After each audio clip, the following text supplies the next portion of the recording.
welcome to Green Shoots, a show where we have a heart to heart chat with founders of startups to understand the genesis, the nurturing, and the growth of their startups.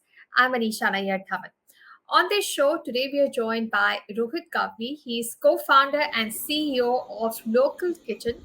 A Local Kitchen delivers home cooked meals to households or offices with on demand and pre orders as delivery options. And of course, these are home chefs who are delivering meals. So, a warm welcome to you, Rohit. Welcome to Green Shoots. Thank you so much, Anisha. It's such a pleasure being here with you. So Rohit, there's a lot happening in food tech, and your startup is a baby. You just founded it very recently. Um, what gave you the idea to start Local? And this is not exactly a new idea because some companies have tried this. Where they get home chefs to deliver food products, but it's not really taken a lot of scale. It's been very localized. So, what was your idea behind Local? So the idea behind Local Kitchen was basically a friend of mine, a childhood friend of mine whose name is Rohit as well. He basically came up with the idea saying that why don't we come up with a food delivery model, but instead of competing directly with Swiggy and Zomato, let's just focus on home cooked food. And it is an interesting model, absolutely, definitely. And we started working, we started doing our market research. This was somewhere around last year, August, and we tied up with a couple of home chefs from Facebook and Instagram, and then we spoke with them. We told them we spoke with them regarding their issues, their problems, and what was the major hurdle that was coming in between them that was hindering their growth. And we tried to market them in our family groups, family WhatsApp groups, and our friends WhatsApp groups. And then they absolutely, I mean, the people who ordered food from them, they absolutely loved it, and I think that's where the idea cropped up regarding, being a techie myself. I thought, why not build a platform for home chefs? I mean, like obviously you said, it's not a brand new idea. It's been done before. I think one of the major companies was Gola Chef. But I think that was back in the early 2010s, and I think India wasn't quite prepared for the convenient food delivery model that has been ruling most of the companies and most of the industry right now. So we thought there's never been a better time due to COVID as well, where people were more focused on health conscious and hygienic meals. So we decided to implement this food delivery model. Okay, but Rohit, previously what I have heard about this kind of model is that the idea is great. You connect home chefs with their customers, and it may not be over a very large area, just locally nearby areas. But it's still the business model doesn't work because home chefs don't want to go and deliver the food and the customer doesn't want to go and collect the food, so the logistical cost which is sunken into this enterprise doesn't cover the margins that the technology or the platform provides, like you provide. So is that true? I mean, at this point of time, do you really make money? At this point of time, absolutely not. But yeah, we have a high logistics cost. But at the same point of time, what basically makes sure that we cover our margins is, the food that is being cooked in a house, right? So they basically do not have any overhead charges or rental charges, or additional utility charges, or charges for salaries for employment, just like in a restaurant's case. So the food that is churned out from a home cook is comparatively affordable than what you would probably pay in a restaurant, right?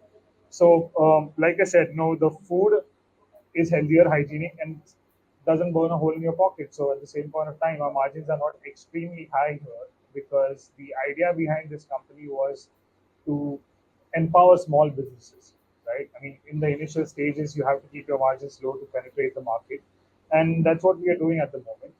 Besides that, setting up a logistics fleet is absolutely a huge capital cost, which we initially had tried or actually thought of implementing it, but then we thought, starting a whole new logistics pillar in this company is going to be a big hassle, and we wanted to start small, we wanted to start local. So we said, why not partner up with the people who are actually already doing it? So we partnered up with Dunzo through the API, where Dunzo delivers our food from the home chef to the customer at quite reasonable cost, because again, they basically are not doing one off or two orders in a day. They're doing bulk orders, so the rates that we've got are quite affordable. Okay. But can you get scale in this kind of model? Because, if the margins don't expand a lot, you'd have to get your money from the volumes. So, can you do this on scale because now you have people like local deliveries like Page or Ranzo who are doing the deliveries? So scalability is quite possible. I mean, if you think of on the scales of Zomato and Swiggy, absolutely not. I mean, we can't beat them or we can't match up to them. But this, we are in a very niche market, right? So we need to strategically scale in places where people require regular home cooked food.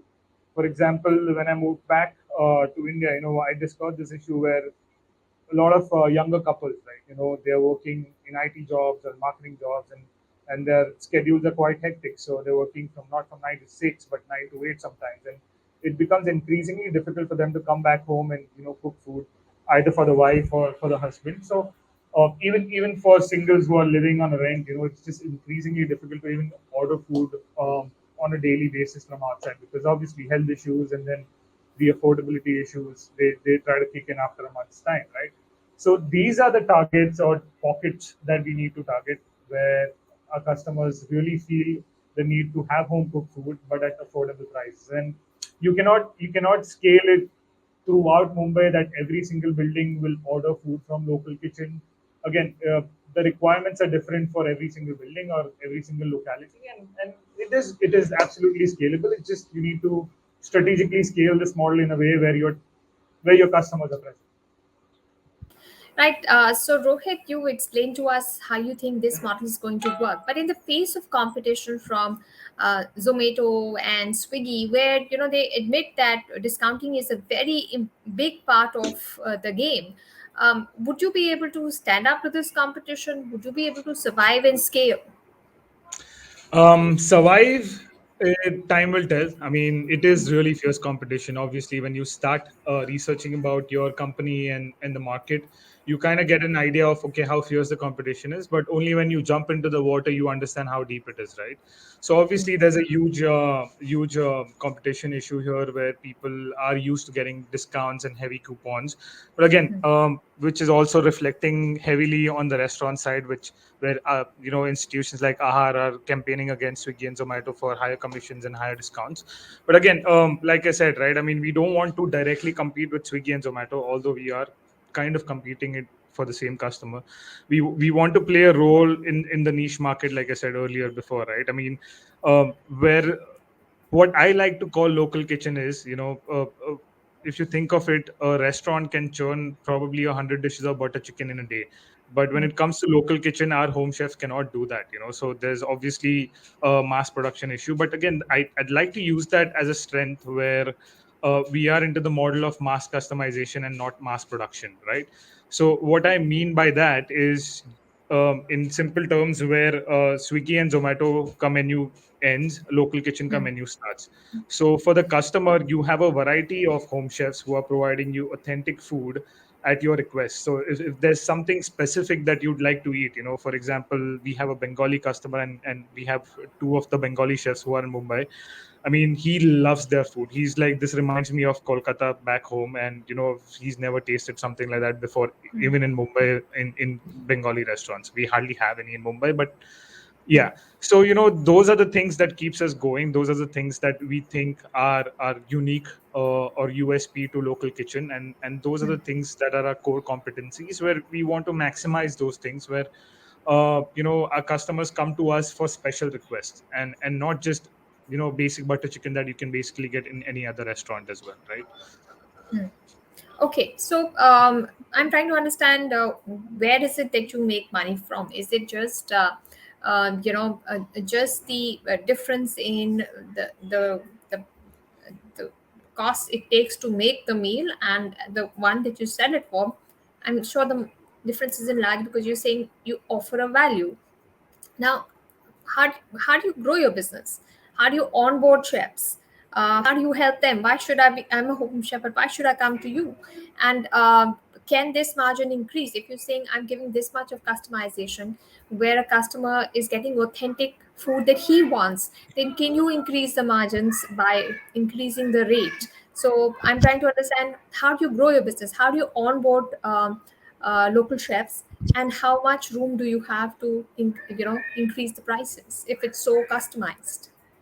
Absolutely. So we have certain dishes which are and have the capability of being highly customized, and again those dishes actually depending on the market rates. Obviously, at the moment we are not scaling the prices exorbitantly because again we want the people to actually try. And in the food business, right? I mean, I am from a tech domain. My co-founder, whose name is Rohit as well, he's been a chef at Intercontinental, and he's into the food business for probably around 10 to 12 years now. So what he says is once the customer gets the taste, it's extremely difficult to take it back again. So we need the people to come and taste food at Local Kitchen at the first, so that they understand the value that we are providing in terms of food, right? Now, talking about scalability of prices, we obviously don't have enough margins and enough, commission rates compared to the competition and everyone else. Because again, we started this venture with the idea of social entrepreneurship. It wasn't 100% profit-making business, but when we thought about home chefs and when we spoke to them, we tried to solve their problems in terms of customer reachability. Because first, reaching out to customers beyond their society or beyond their family and friends WhatsApp group was difficult for them. And these home chefs, I mean, 80% of them are household people, household women. They are technically challenged. They don't know how to run ads on Instagram, or they don't know how to do some marketing stuff or marketing gigs on Google, and that's where we play a part and play a role in helping them out do all of these things so they can reach out to wider people, right? So at the moment, the revenue model for this business at the moment is only commission based, but eventually in the future we want to expand into several different revenue models, such as B2B services, providing marketing services to all these home shares in terms of creating creatives, Instagram advertising, Facebook advertising, Google advertising, and all of these other ventures. Right at the same point of time, we're planning to open up certain subscription models for our customers as well, where, for example, a person. Okay, let's just catch a basic scenario. For example, I'm a working person. I'm 29 years old. I work in the IT sector or marketing sector, wherever, and I am from out of state. I stay in a rented apartment, and I have a need for lunches on a weekly basis when I go to offices. So in the start, I come to Mumbai, I order food from outside. I felt sick, and then now I want to tie up with a tiffin person. So when I tie up with a tiffin person in an ideal scenario, I mean, it's way cheaper for me. It's affordable. It doesn't burn a hole in the pocket. But eventually, after a month's time, I get tired of eating the same food, the same taste, and it's no more interests me. So I try indulging into restaurant food again. What we are trying to do with Local Kitchen through the subscription model is we are trying to tie up with a couple of home chefs. So as a customer, when I go to Local Kitchen, I get the option of choosing Punjabi food on Monday, and Tuesday I might indulge into some Chinese food, and Wednesday, we have a chef who makes amazing sushis, so that person can get a bento box on Wednesday. So we are trying to develop a model where we, as a worker, as a customer, when I go on the Local Kitchen app, I have the ability and freedom to choose from a couple of home chefs and set up my week. So what happens here is the customer churn reduces because he gets the option of eating different kind of variety of food. At the same point of time, there's no one single home chef who's getting a majority of revenue, so the home chef churn reduces as well. And obviously, as a customer, you have the option of sticking to one home chef eventually if you want to, if you really like the food, and then you can always move out to another home chef and vice versa. But again, this is something that we thought of, has an we have an advantage compared to one single tiffin service, or a bunch of other tiffin services, where we have these resources, we have a platform. Why not make things easier for our customers and also for our home chefs? Okay. How do you onboard home chefs? Because if you have more home chefs and people have a variety to pick from, then I guess you get more customers as well. So how do you Exactly. onboard, and do the home chefs have to pay you a fee to be on your platform? How does it work? So obviously zero fees for onboarding home chefs. But since we started with this social entrepreneurship platform, there are other companies who are actually charging home chefs, and I mean this was our motto since the start, that we won't charge home chefs until unless we get them sales, right? Because that's how we do trust building, and help them understand how the company is done. So onboarding process is very meticulously designed. In the start, what we do is we reach out to the home chefs, and by all means, it's increasingly difficult to find these home chefs because they aren't there on any Google list, or a bunch of articles where you can just or go on Google Maps and type Chinese food and a list of Chinese restaurants pop up. So we tried to go into Facebook groups for every area, for example, Facebook Andheri and Facebook Villepale, and we tried to figure out which people are selling these food. So it was, we were trying to reach out to these home chefs, trying to tell them, okay, we have a platform for you. We are not asking anything from you. We'll do all the onboarding free of cost. We'll set up your store on our platform. We'll set up all your menu. You'll be assigned a dedicated account manager who'll be taking care of onboarding you with all the documentation and stuff. You just have to list your menu, and obviously we take care of the delivery of the food, so you don't have to take the hassle of delivering. You can just focus on food. We take care of the customer outreach, so you don't have to focus on your Instagram or your Facebook. You just have to cook good food, and eventually you just have to cook good food. That's all we want you to do. We don't want you to do anything else, because that's our job. And for onboarding, what we do is quality checks are extremely important. So on a weekly basis, we basically randomly pick up a couple of home chefs and we order food from them to try to understand if the quality is maintained. Again, a catch here in quality is, again, the food that we taste from the same home chef kind of improves week over week, because obviously it's for example, even when I talk about my mom, if she's trying out a new dish, the first time it's good, the second time it's extremely good, and the third time it's excellently good. So because she gets better and better and better, right? So that's how it happens with our home chefs as well, and we're really proud of them at the same point of time. In terms of relationship building, we are in constant touch with them, trying to understand if they have any festival specialties that they're trying to provide to their customers, or if there's anything like Diwali hampers is something that we're working on right now with a bunch of local kitchen chefs. We have good bakery chefs as well who bake amazing products at their home. I mean, it's extremely surprising to me to understand how they bake it at home, but yeah, those are really good brownies and cupcakes. So yeah, it is a meticulous process. We are a home chef focused company, and we're not profit focused or profit hungry at the moment, at least. And we'd like to stay like that, because I think our heroes are our home chefs. I am not a hero. My co-founder is not a hero. The people who are working for this company are not heroes, but our home chefs are our heroes. So we want to showcase them, and we want to market them, and tell the people to give it a shot. Okay. So, Rohit, did this social enterprise come up as a need to the pandemic, or was this in the works for you? Did the pandemic play a role at all, and how did it work out during the pandemic? So pandemic definitely played a key role.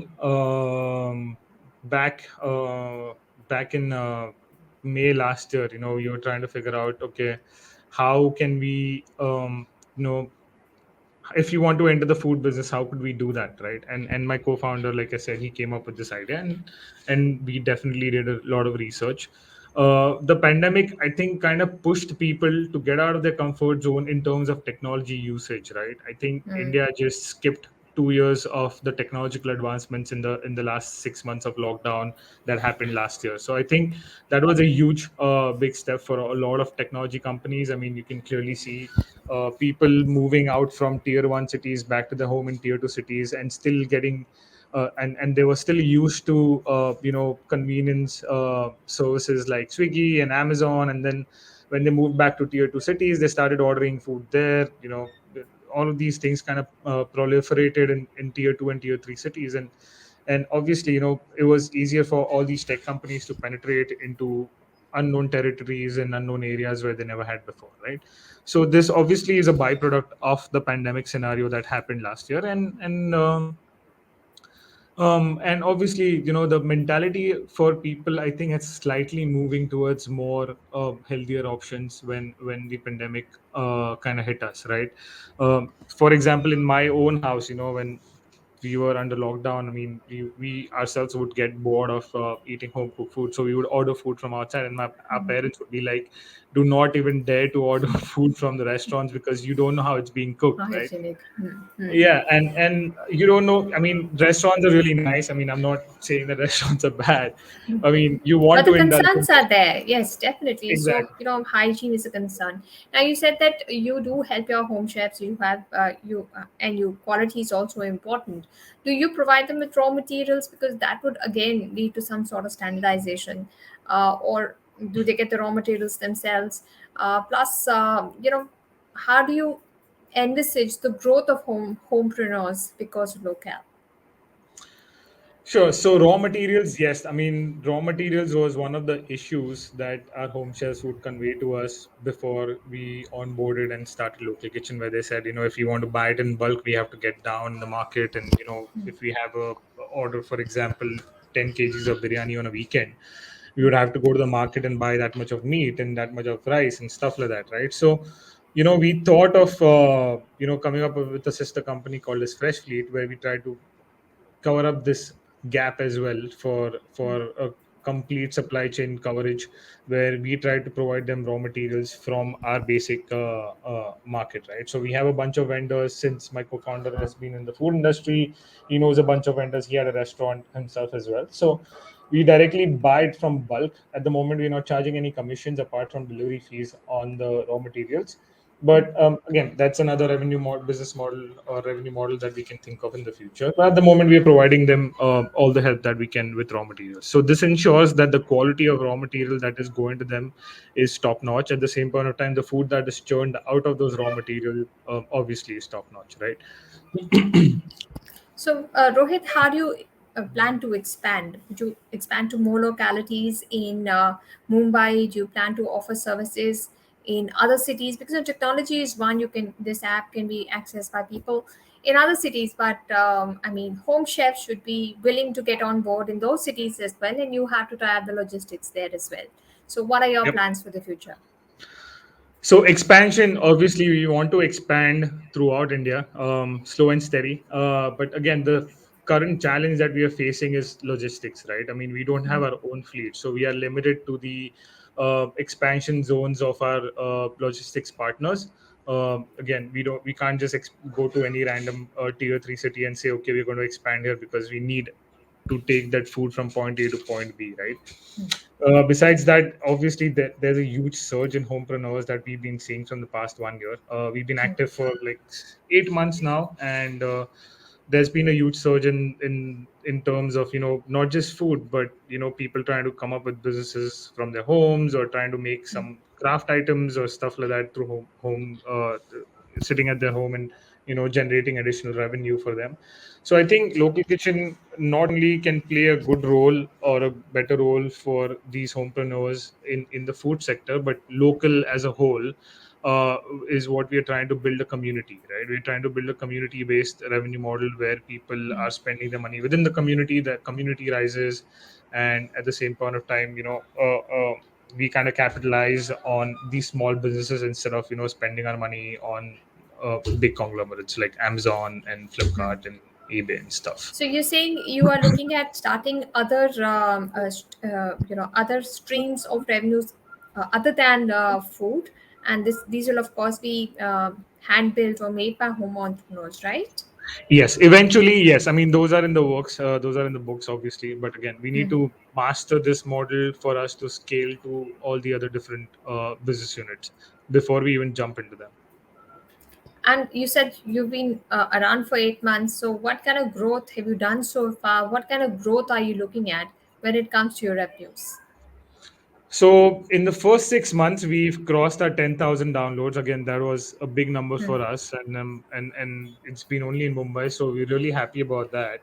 In the next 6 months, we're planning to cross somewhere around 25,000 downloads. Um, the idea behind Local Kitchen is again fairly new. People are getting used to it, where you can order home cooked food from your own home from some. sitting at your own home from someone else's house. It's more like a tongue twister, but yeah. So people are getting used to it. The more people know about it, they're reaching out to us saying that, do you have this regular thing? So the subscription model was basically a child of one of our customers' ideas, where he told us that, okay, if you have so many options, why don't you deliver one food, like one chef say, एक chef say, every different chef from every different day. So I wanted to, Rohit, find out from you towards the last that what kind of growth projections are you working for? You're a very young company. How much growth have you done so far? And going ahead, what kind of growth are you looking at? And what will this depend on? How big will the subscription model be? Yeah, so moving forward, obviously there has been a lot of learnings. Again, we aren't still seasoned entrepreneurs who know how to scale a company. This is obviously our first companies, and we've been trying to put all our blood, sweat, and tears into it, trying to understand, okay, what the customer wants and what the customer is saying at the same point of time, making sure we do not go really heavy on our home chefs, like Swiggy, Zomato are going heavy on their restaurants, since they are partners as well. So those are the learnings that we want to keep with us and move forward. And moving forward, I anticipate this to be quite big, with the opening of offices, which is on the books by December, hopefully. I think subscription model is going to play a big role in getting a local kitchen the much needed attention that it basically needs. And at the same point of time, there have been a huge amount of alternative sources that are cropping up, and obviously the people of Mumbai are very much inclined towards trying out new services, new products. I mean, you can see there's a huge D2C wave that's been riding in India since past 2 years, and it's only going to grow, where people are ditching bigger brands and trying out the new nascent brands that are coming up, which are providing good results for them. So I think I'm really banking on this new wave, where people are inclined towards change, are inclined towards new services, are inclined towards giving it a new shot, giving it a shot of trying new stuff. And I think local kitchen fits in the niche category, where people would want to have something authentic, something that they've probably had only at their hometown or through their grandmother's hands, or with their parents. And I think that's definitely where local kitchen plays an integral part. Thank you so much, Rohit, for joining us. And here's wishing Local Kitchen all the very best in the months and the years ahead, for home chefs who find an avenue for their skills, and for consumers wanting to have tasty home cooked meals. Let's hope Local will give them the solution, and more people will take it up. Thank you so much for joining us, Rohit. Thank you so much, appreciate it. So that wraps up this episode. We'll be back soon chatting with the founder of another startup. Join us again. Bye bye.